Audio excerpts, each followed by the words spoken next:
السلام علیکم دوستوں، آپ دیکھ رہے ہیں ازی ٹی وی اور میں ہوں آپ کا پیارا دوست ایاز شیخ۔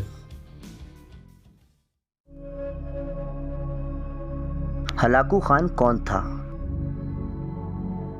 ہلاکو خان 15 اکتوبر 1218 عیسوی میں پیدا ہوا اور 8 فروری 1265 عیسوی میں سپرد خاک ہو گیا۔ یہ ایل خانی حکومت کا بانی اور منگول حکمران چنگیز خان کا پوتا تھا۔ چنگیز خان کے لڑکے تولی خان کے 3 بیٹے تھے، جن میں ایک منگو خان تھا جو قراقرم میں رہتا تھا اور پوری منگول سلطنت کا خان اعظم تھا۔ دوسرا بیٹا قبلائی خان تھا جو چین میں منگول سلطنت کا بانی تھا، جبکہ تیسرا لڑکا ہلاکو خان تھا۔ منگو خان کے زمانے میں شمالی مغرب ایران میں ایک اسماعیلی گروہ حشاشین نے بڑا ہنگامہ اور خون ریزی شروع کر دی۔ یہ علاقہ منگولوں کے زیر حکومت تھا، اس لیے وہاں کے باشندوں نے منگو خان سے اس ظلم و ستم کے خلاف فریاد کی۔ منگو خان نے اس شکایت پر اپنے بھائی ہلاکو خان کو 1256 عیسوی میں ایران کا حاکم بنا کر روانہ کیا اور اس کو اسماعیلیوں کے خلاف کارروائی کرنے کا حکم دیا۔ ہلاکو نے اسی سال اسماعیلیوں کے مرکز قلعہ الموت پر قبضہ کر کے اسماعیلی حکومت کا ہمیشہ کے لیے خاتمہ کر دیا اور ان کے آخری بادشاہ خور شاہ کو قتل کر دیا۔ اسماعیلیوں کا زور توڑنے کے بعد ہلاکو خان نے بغداد کا رخ کیا، جو اس زمانے میں شیعہ سنی فساد کا گڑھ بنا ہوا تھا۔ وہاں کے خلیفہ کے وزیر ابن القمی نے ہلاکو خان سے ساز باز کر کے ہلاکو کو بغداد پر حملہ کرنے کے لیے آمادہ کر لیا۔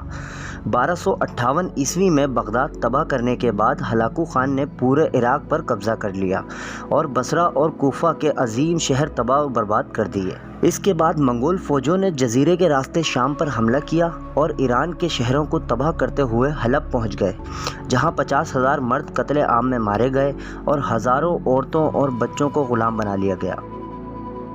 منگول فوجیں اسی طرح قتل و غارت کرتی اور بربادی پھیلاتی ہوئی فلسطین پہنچ گئیں، لیکن یہاں ناصرہ کے جنوب میں عین جالوت کے مقام پر 25 رمضان المبارک 658 ہجری بمطابق 1260 عیسوی کو ایک خونریز جنگ میں مصر کے مملوکوں نے ان کو شکست دے کر پورے شام سے نکال دیا اور اس طرح مصر منگولوں کے ہاتھوں تباہی سے بچ گیا۔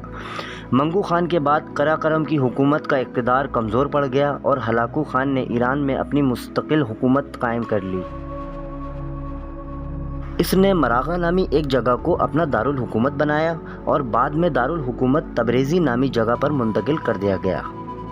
ہلاکو کے بعد اس کا بیٹا اباقہ خان تخت نشین ہوا۔ اس نے بھی اپنے باپ کی اسلام دشمن حکمت عملی جاری رکھی۔ اس نے پوپ اور یورپ کے حکمرانوں سے قریبی تعلقات قائم کیے اور عیسائیوں کو بیت المقدس پر قبضہ کرنے کے لیے آمادہ کیا۔ اس نے یورپ کی تائید اور اپنی مملکت کے آرمینی اور گرجستانی باشندوں کی مدد سے شام پر حملہ بھی کیا، لیکن 1250 عیسوی میں حمص کے قریب مملوک حکمران قلاؤن سے شکست کھا کر پسپا ہو گیا۔ تو دوستوں، آج کی یہ ویڈیو آپ لوگوں کو کیسی لگی ہمیں کمنٹ کر کے ضرور بتائیں۔ اس ویڈیو کو لائک اور شیئر کرنا نہ بھولیں اور ہمارے چینل ازی ٹی وی کو ضرور سبسکرائب کریں اور ساتھ ہی بیل آئیکن کو بھی پریس کر دیں تاکہ مزید اسی طرح کی ویڈیو آپ کو ملتی رہیں۔ میں ملتا ہوں اب آپ سے اپنی نیکسٹ ویڈیو میں، تب تک اپنا بہت سا خیال رکھیں۔ اللہ حافظ۔